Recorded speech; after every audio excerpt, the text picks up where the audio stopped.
नमस्कार मित्रों,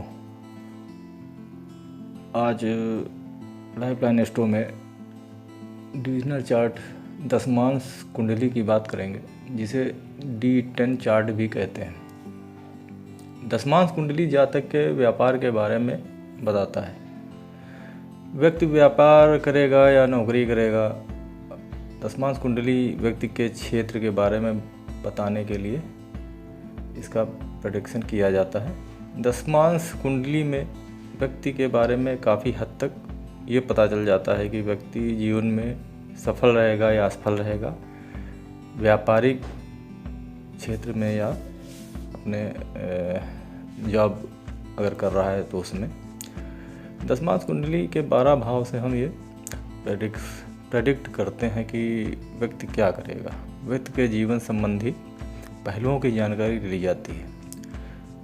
कुछ ज्योतिषाचार्य तो यहाँ तक बता देते हैं कि व्यक्ति कौन सा बिजनेस करेगा, लेकिन ये हमारी समझ से ठीक नहीं है कि कौन सा बिजनेस करेगा। ये तो बता देना बहुत बड़ी चीज़ हो गई, लेकिन काफ़ी हद तक इस बात से पता चल जाता है कि दशमांश कुंडली में व्यक्ति क्या करेगा, बिजनेस करेगा या नौकरी करेगा देख के। दशमांश कुंडली का 10वां भाव जो होता है बहुत महत्वपूर्ण भाव होता है। दशमांश कुंडली का 10वां भाव और आप व्यक्ति की लग्न जो होती है, लग्न कुंडली, उसका 10वां भाव दशमांश कुंडली में वो किस जगह पे, किस भाव में स्थित है, इस पे भी बहुत कुछ डिपेंड करता है। दशमांश कुंडली के लग्न का स्वामी भी किस स्थिति में है और लग्न कुंडली के लग्न का स्वामी वो दशमांश कुंडली में किस स्थिति में है, किस भाव में है, ये सारी बातें दशमांश कुंडली के द्वारा देखी जाती हैं। बाकी और भावों को देख के प्रेडिक्शन इसका किया जाता है, उसकी क्या स्थिति है, कैसे क्या है। काफ़ी हद तक दशमांश कुंडली से हम ये जानकारी ले सकते हैं। आपने देखा होगा कभी कभी ऐसा होता है कि व्यक्ति जो है पूरे जीवन में असफल रहता है, लेकिन लास्ट स्टेज पे जब वो 50-55 का होता है तो एकदम से सफल हो जाता है। तो ये कुछ ऐसे प्लैनेट और के महादशा आती है और कुछ ऐसे राजयोग होते हैं जिसे विपरीत राजयोग कहते हैं। विपरीत राजयोग के बारे में अगले वीडियो में विस्तृत से इसकी चर्चा करेंगे हम और जानकारी देंगे। फिलहाल इतना बता देते हैं कि विपरीत राजयोग एकदम से जीवन को एकदम से बदल देता है। तो विपरीत राजयोग जो होता है दशमांश और नवमांश और बाकी कुंडलियों में भी देखा जाता है। उस विपरीत राजयोग में असर बस ये होता है कि नवमांश में शादी के लिए, विवाह के लिए देखी जाती है तो उस क्षेत्र में हो सकता है, और दशमांश व्यापार संबंधित होती है तो परिवर्तन जो है व्यापार संबंधित परिवर्तन उसमें देखा जा सकता है दशमांश कुंडली में। और कभी कभी हमने ये भी देखा है कि आप देख लीजिए कभी कभी अपने बारे में, जैसे मैं अपने बारे में बात कर रहा हूँ कि कुछ ऐसे मेरे फ्रेंड हैं जो पढ़ाई में बिल्कुल बेकार थे और लास्ट में वो अभी कुछ समय पहले मिले तो बढ़िया सर्विस कर रहे हैं। तो एकदम मतलब चकित रह जाने वाली तो बात ही होती है। तो ये हिसाब जो होता है सप्तमांश कुंडली से ये देखा जाता है। सप्तमांश कुंडली में उसके प्लैनेट किस हिसाब से बैठे हैं, उसके विपरीत राजयोग बना हुआ है, इसका फलित जो है उससे किया जाता है। तो भाइयों बस इसी तरीके से दशमांश कुंडली के अलग अलग रिजल्ट होते हैं। प्लैनेट के हिसाब से देखना पड़ता है दशमांश कुंडली। बाकी दशमांश कुंडली कैसे बनती है तो इसका भी जिक्र करते हैं। आइए देखते हैं दशमांश कुंडली को कैसे बनाते हैं।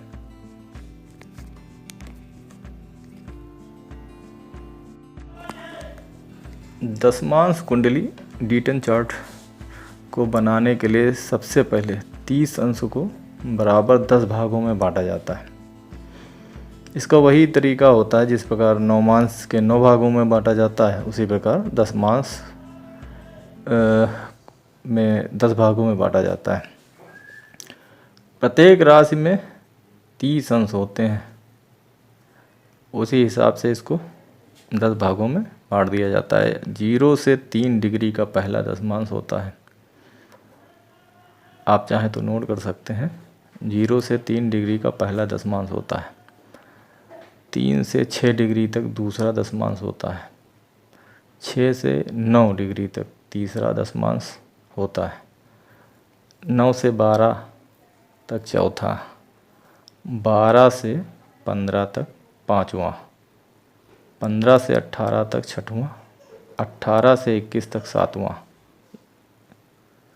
21 से 24 तक आठवां और 24 से 27 तक नौवां दशमांश कहलाता है और 27 से 30 अंश तक 10वां दशमांश कहलाता है। तो इसी प्रकार दशमांश कुंडली का निर्माण होता है।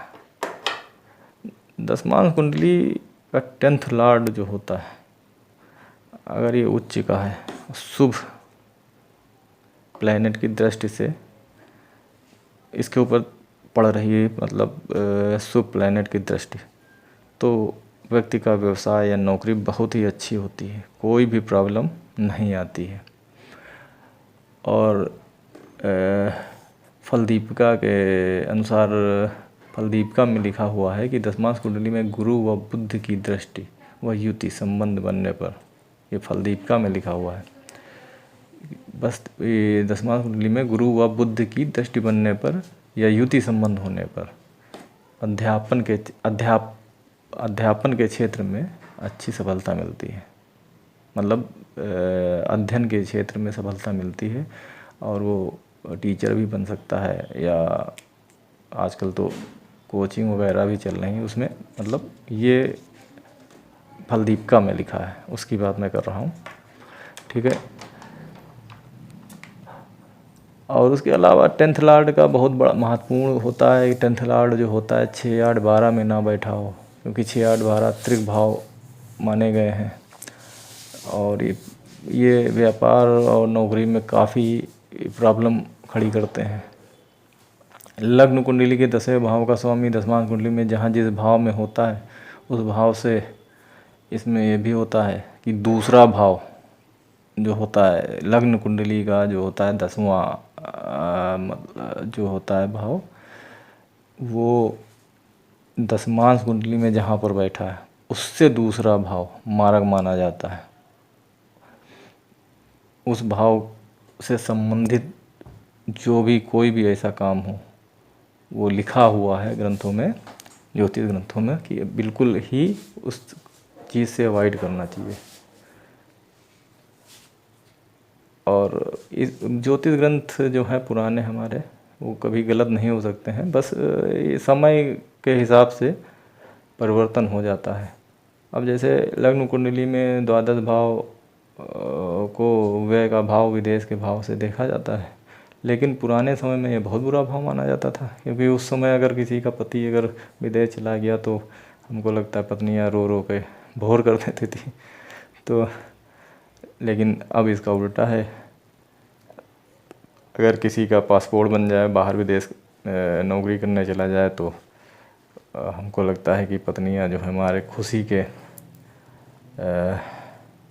पागल हो जाएंगी।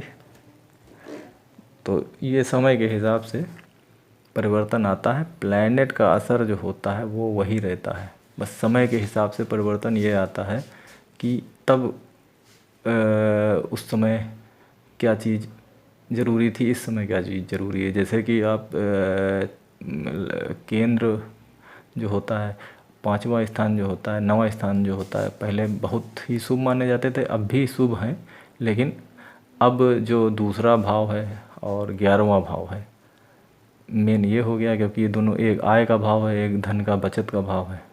तो आजकल तो पैसा अगर है तो हमारी समझ से उससे बड़ी कोई चीज़ नहीं है इस समय पैसे के अलावा। और एक कहावत भी है कि धन गया, पुरानी कहावत थी कि धन गया तो कुछ भी न गया, और स्वास्थ्य गया तो कुछ गया, और सदाचार यदि गया तो पास में कुछ भी ना रह गया। लेकिन अब उसका मेरी समझ से उल्टा है कि धन गया तो सब कुछ गया, और स्वास्थ्य गया तो कुछ गया, और सदाचार यदि गया तो उसका कुछ फर्क नहीं पड़ा। मेरी समझ से ये हो गई। तो भाइयों, इसी प्रकार दशमांश कुंडली के बारे में हम कुछ कुंडलियाँ का विचार करेंगे कि इसमें लोग क्यों सफल हुए हैं। तो आइए देखते हैं।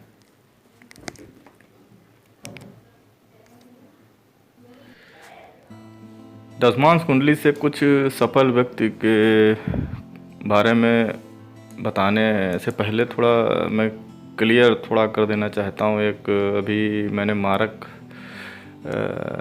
भाव के बारे में बताया था, जो उसमें थोड़ा स्पष्टीकरण ठीक से नहीं हो पाया था, तो बता देता हूँ कि मारक भाव जो होता है दशमांश में, ये वो होता है स्थान जो लग्न कुंडली, आप पहले अपनी खोल लीजिए, ठीक है। लग्न कुंडली में 10th लॉर्ड जो होता है, 10वें घर का स्वामी, वो दशमांश कुंडली में जिस स्थान पे बैठा है, जिस भाव में बैठा है, स्थान पे बैठा है, उससे दूसरा भाव जो होता है वो मारक भाव कहलाता है, और उससे संबंधित कार्य करने से बचना चाहिए। ये लिखा हुआ है ज्योतिष के ग्रंथों में। तो आइए थोड़ा दशमांश कुंडली का बेसिक कॉन्सेप्ट समझते हैं, और इसको आप समझ पाएंगे। बहुत ही डीपली जाना पड़ता है इसके लिए। तो इसके लिए मैं 2 कुंडलियां हैं हमारे पास। एक तो दोनों हमारे बहुत मिलने वाले खास और बहुत सफल व्यक्ति हैं। तो अलग अलग बिजनेस है दोनों का। तो जैसा कि ये आप ये देखेंगे, एक व्यक्ति हैं हमारे बहुत पुराने, इनकी कुंडली में दशमांश कुंडली से बड़ा मजबूत कुछ स्थिति थी, जिससे वो सफल व्यक्ति हैं इस समय, और इनकी राजनीतिक पकड़ भी बहुत मजबूत है। तो इनकी दशमांश कुंडली में ख़ास बात ये थी कि लग्न कुंडली का जो होता है 10वें भाव का स्वामी, वो इनकी दशमांश कुंडली में 4थे भाव में स्थित है, और 4था भाव सुख का भाव होता है, ये आप जानते होंगे। और वो देख रहा है 4था भाव में जो ग्रह स्थित है, वो देख रहा है अपने दसम भाव को 7वीं दृष्टि से। तो दसम भाव को देख रहा है, तो 10वां घर जो होता है राजनीति का ही होता है, मेन कर्म का माना जाता है, लेकिन राजनीति से भी जोड़ के देखा जाता है इसको।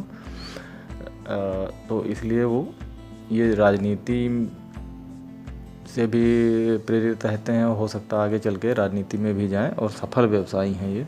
और सुख का तो भाव होता ही 4था है। तो इसका सीधा सा मतलब आप समझ सकते हैं कि ये दशमांश कुंडली का महत्व क्या है। दूसरी कुंडली एक ऐसे व्यक्ति की है जो शिक्षा के क्षेत्र में है, उनका व्यापार शिक्षा से संबंधित है। इनकी मीन लगन की कुंडली है, और लग्न कुंडली में जो इनकी लग्न कुंडली है उसमें 10वें घर का स्वामी बृहस्पति है, ठीक है।